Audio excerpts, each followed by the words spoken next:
Special 9-এ আপনাদের সকলকে স্বাগত। আপনাদের সঙ্গে রয়েছে আমি মঞ্জিরা। আজ আমরা নজর রাখবো শ্রীলঙ্কার দিকে। গত কয়েকদিন ধরে শ্রীলঙ্কার যা পরিস্থিতি, তাই সেদিকে আমাদের নজর। অগ্নিগর্ভ শ্রীলঙ্কা, রাষ্ট্রনেতারা বেপাত্তা, দেশের গুরুত্বপূর্ণ ভবন আম জনতার দখলে, রাজপথে লক্ষ লক্ষ লোক।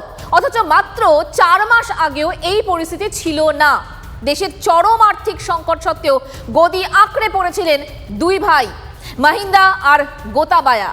কিন্তু বেড়ালের গলায় প্রথম ঘন্টা বাঁধেন কারা? 6 জন। সেই স্ফুলিঙ্গ থেকে আজকের অগ্নুৎপাত। আজ শোনাবো শ্রীলঙ্কার গণ আন্দোলনের শুরুর কাহিনী। কথায় আছে 10 মিলে করি কাজ, হারি জিতি নাহিলাজ। কিন্তু 10 জন নয়, মাত্র 6 জন মিলেই নাড়িয়ে দিল একটা দেশের সর্বোচ্চ প্রশাসনের ভিত, বদলে দিলেন একটা রাষ্ট্রের ভবিষ্যৎ, যাবতীয় রাজনৈতিক সমীকরণ।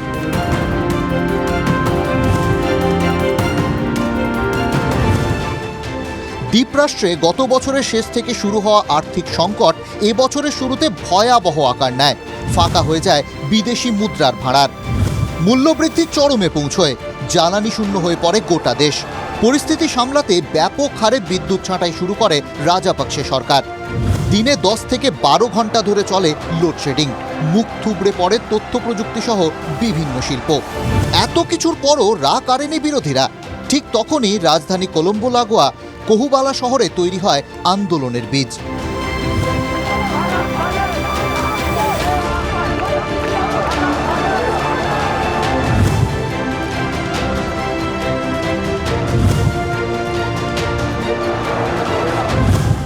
ব্যাপক বিদ্যুৎ ছাঁটাইয়ের প্রতিবাদে 1 মার্চ প্রথম পথে নামেন কহুবালা শহরের 6 জন তথ্য প্রযুক্তি কর্মী। তাদের মধ্যে অন্যতম 28 বছরের বুদ্ধিপ্রবোধ কারুনারত্নে এবং বিমুক্তি দুশান্তা। মোমবাতি হাতে পোস্টার নিয়ে ঘর থেকে বেরিয়ে পড়েন তারা। প্রথম দিন তাদের দেখে মশকরা করেন পথ চলতি মানুষ। সেদিনই ফেসবুক পোস্টে বিভিন্ন ইস্যুতে সরকারের বিরুদ্ধে আন্দোলনে নামার জন্য দেশবাসীকে আহ্বান জানান কারুনারত্নে।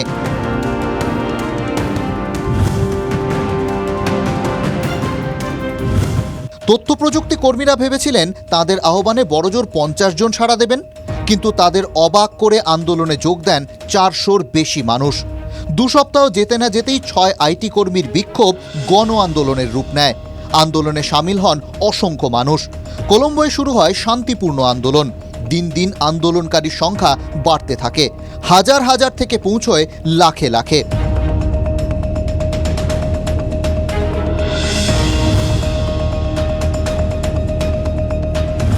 কলম্বোর অন্যতম ট্যুরিস্ট স্পট গলে ফেস গ্রিনে প্রায় 5.5 লক্ষ স্কোয়ার ফিট এলাকা জুড়ে বসে পড়েন আন্দোলনকারীরা। আন্দোলনে যোগ দেন বিশিষ্টরাও। সামিল হন জয়সূর্যা, সাঙ্গাকারা, রানাতুঙ্গের মতো প্রাক্তন ক্রিকেটাররাও। চাপ বাড়ে রাজাপাকসে সরকারের ওপর। দফায় দফায় জারি হয় জরুরি অবস্থা। পুলিশের সঙ্গে সংঘর্ষে মৃত্যু হয় কয়েকজন বিক্ষোভকারীর। পাল্টা রাজাপাকসের পৈতৃক বাড়িতে আগুন লাগিয়ে দেয় উন্মত্ত জনতা। ইস্তফা দেন মাহিন্দা রাজাপাকসে। নতুন প্রধানমন্ত্রী হন রানিল বিক্রমাসিংঘে।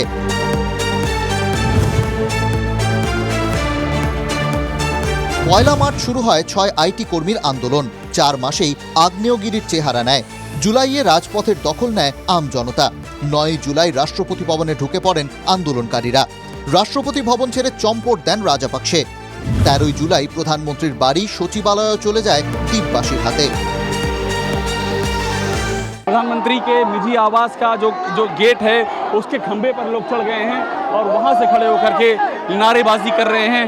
तो एक बार फिर से वही स्थिति आ गई, चेतना एक बार फिर से वही स्थिति आ गई है। যে 6 জনকে নিয়ে রাস্তার মানুষ 4 মাস আগে মশকরা করেছিল, তারাই হয়ে ওঠেন নায়ক। অনেকটা রূপকথার গল্পের মতোই। ইন্দ্রনাথ দাসের রিপোর্ট, TV9 বাংলা। বিক্রমাসিংহের বিক্রমে আপাতত থমথমে শ্রীলঙ্কা। বিক্রমের নির্দেশের পরই আইন শৃঙ্খলা পরিস্থিতি সামলাতে ময়দানে কারা নামে? শ্রীলঙ্কা সেনা। দেশের গুরুত্বপূর্ণ ভবন ছেড়ে বেরিয়ে গেছেন বিক্ষোভকারীরাও। কিন্তু জটিলতা তৈরি হয়েছে অন্যত্র। এখনো পদক্ষেপ করেননি গোতাবায়া, আর এর ফলে দ্বীপরাষ্ট্রে সাংবিধানিক সংকট তৈরি হতে পারে।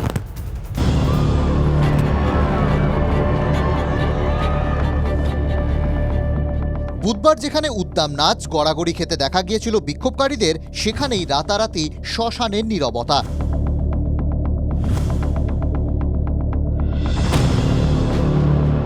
গোতাবায়া চম্পট দেওয়ার পরই বুধবার শ্রীলঙ্কা জুড়ে নেমে এসেছিল চরম অরাজকতা। প্রধানমন্ত্রীর বাসভবন কার্যালয়ে ঢুকে পড়েন উন্মত্ত জনতা। দেশের রাজপথও চলে যায় আম জনতার দখলে। প্রতিবেশী দেশে সেই ছবি দেখে উদ্বেগ প্রকাশ করেন নোবেলজয়ী অর্থনীতিবিদ অভিজিৎ বিনায়ক বন্দ্যোপাধ্যায়ও।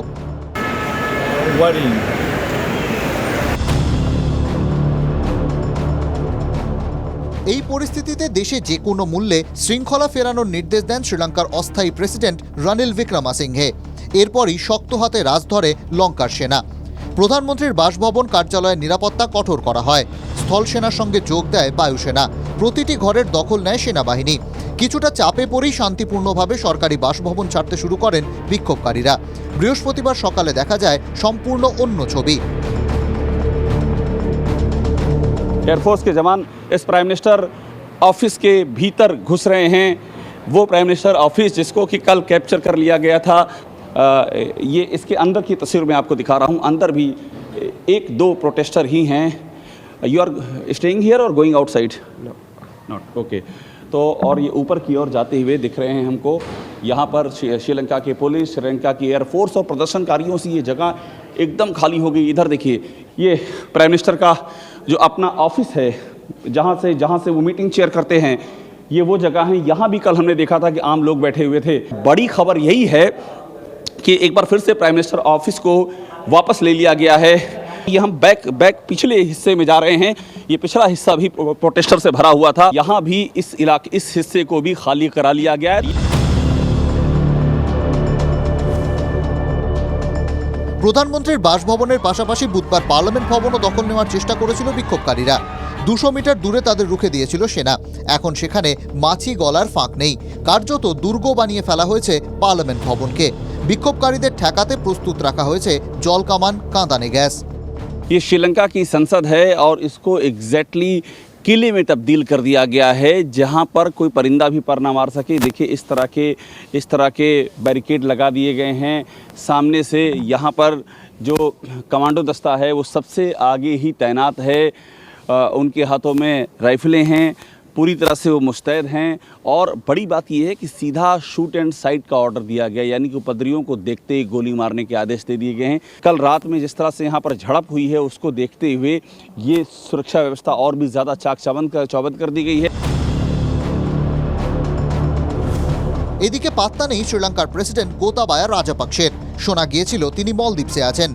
এখন শোনা যাচ্ছে সিঙ্গাপুরে। তিনি সৌদি আরবেও যেতে পারেন বলে খবর রটেছে। যদিও এসব খবরের কোনো সত্যতা নেই। সবথেকে বড় কথা, গোতাবায়া যেখানেই থাকুন এখনও কথা রাখেননি। বুধবার প্রেসিডেন্ট পদ থেকে ইস্তফা দেওয়ার কথা ছিল তার। কয়েক ঘন্টা কেটে গেলেও সেটা ঘোষণা করেননি। ফলে সাংবিধানিক সংকটের মুখে দ্বীপরাষ্ট্র। শ্রীলঙ্কা স্পিকার জানিয়েছেন 20 জুলাইয়ের মধ্যে সর্বদলীয় সরকার গড়ার চেষ্টা চলছে। সেদিনই নির্বাচিত হতে পারেন নতুন প্রেসিডেন্ট। কিন্তু গোতাবায়া পদত্যাগ না করলে কি হবে তা নিয়ে জল্পনা শুরু হয়েছে। কলম্বো থেকে চেতনের সঙ্গে অভিষেক উপাধ্যায়, TV9 বাংলা। অর্থাৎ শ্রীলঙ্কার চরম ডামাডোল আজ জুটেছে, কাল কি হবে কেউ জানে না। তবে সাধারণ মানুষের একটাই অভিযোগ, আপাদ মস্তক দুর্নীতিগ্রস্ত রাজাপাকসে পরিবার শ্রীলঙ্কাকে শেষ করে দিয়ে গেছে। সরকার চালাতে তরুণ মুখের প্রয়োজন বলেও দাবি উঠছে। কলম্বো থেকে আমাদের প্রতিনিধি এক্সক্লুসিভ গ্রাউন্ড রিপোর্ট। हमारे साथ में वो प्रोटेस्टर हैं जो लगातार विरोध कर रहे हैं और जिनका सबसे बड़ा विरोध गोटाबाया और रानिल जो विक्रमसिंघे यहाँ के एक्टिंग प्रेसिडेंट हैं उनके खिलाफ है। इनसे ही बात करते हैं। So why do you think that Gotabaya is corrupt? Is he corrupt really? Gotabaya is a very poor man. I think he's a very poor man. Is the main reason of our economic crisis is Gotabaya Rajapaksa and Rajapaksa's family. His family? Yes. Has they looted Sri Lanka money? Yes, of course. They have looted? Yes. I can't think about our current future. Our future, we don't have any future because of Rajapaksa's family. तो हमारे एक के बाद दूसरे जो protester हमको यहाँ मिल रहे हैं उनसे हम बात करते हैं। People are very angry with Gotabaya Rajapaksa because of the corruption of Gotabaya Rajapaksa. So we were very sad those days, and we are in utmost poverty these days. So we have come to see these difficulties. You are facing poverty. Yes, a lot of. So So Gotabaya Rajapaksa has looted Sri Lanka. People are saying Yes, corrupted. he's a corrupt person. Yes. यहाँ के protester कुछ और हमारे से उनसे बात करते हैं. You all are protesting against Gotabaya Rajapaksa. What is the reason? Because of his corruption? Yes, because we need a pure leadership, young leaders for our government. We don't want this corrupted government, so we are fighting against the President Gotabaya Rajapaksa. We want them go. And against the Ranil Wickremesinghe also. Yes, we need all young leaders for our country. एक और protesters का समूह हमारे साथ है. Chinese loan helpful for this country? There are two ways like that, because normally we need some help from the foreigners, but he has done many things with the Chinese people, but it's in one hand it's good for us, but actually I don't know whether our country will have a good country in the future or not, because with the help of the Chinese I don't know in which version that our country will become like that. So in my opinion, normally I don't think that we need any Chinese people's help, because we have to do everything by ourselves. ये तस्वीर है श्रीलंका के नागरिक हैं, बुरी तरह भड़के हैं गोटाबाया राजपक्षे पर, और साथ में चीन को भी एक बड़ा कारण मानते हैं. कैमरामैन चेतन शर्मा साथ अभिषेक पाल, भारतवर्ष, कोलंबो. আসলে গণ অভ্যুত্থান যে ছবিটা আমরা দেখেছিলাম, কিন্তু শুধু তো শ্রীলঙ্কা নয়, এর আগে অনেক গণ অভ্যুত্থান দেখেছে গোটা বিশ্ব। যেমন মিশর থেকে ইয়েমেন, তিউনেশিয়া থেকে লিবিয়া, মায় নেপাল।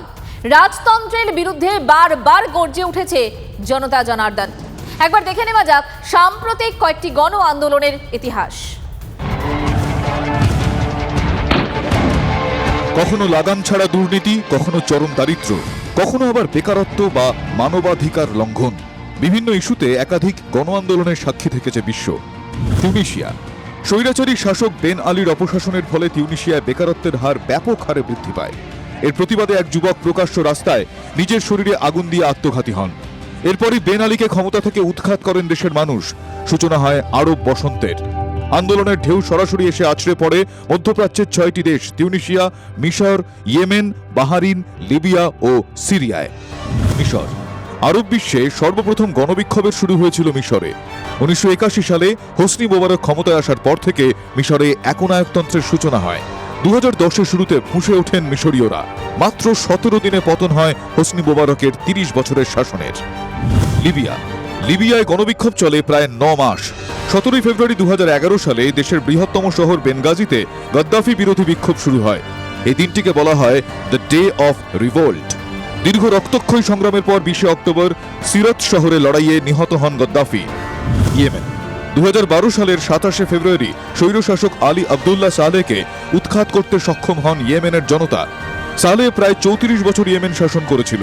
আরব বসন্তে ইয়েমেনের প্রায় 2000 মানুষের মৃত্যু হয়। বাংলাদেশ, স্বৈরাচারী আইয়ুব সরকারের দমনের বিরুদ্ধে রাস্তায় নামেন ঢাকার ছাত্ররা। পুলিশের গুলিতে মৃত্যু হয় এক ছাত্রের। এরপর রাস্তায় নামে শিল্পী থেকে ক্ষেতমজুর। শুরু হয় ভাষা আন্দোলন। 1971-এ দেশভাগ হয়ে তৈরি হয় বাংলাদেশ। ভেলভেট বিপ্লব 1989। চেকোস্লোভাকিয়াতে ছাত্ররা রাস্তায় নামেই কমিউনিস্ট শাসনের বিরুদ্ধে। দেশ জুড়ে শুরু হয় আন্দোলন ছড়িয়ে পড়ে পূর্ব ইউরোপের নানা দেশে। অবশেষে পদত্যাগ করেন শাসক গুস্তাভ হুজাক।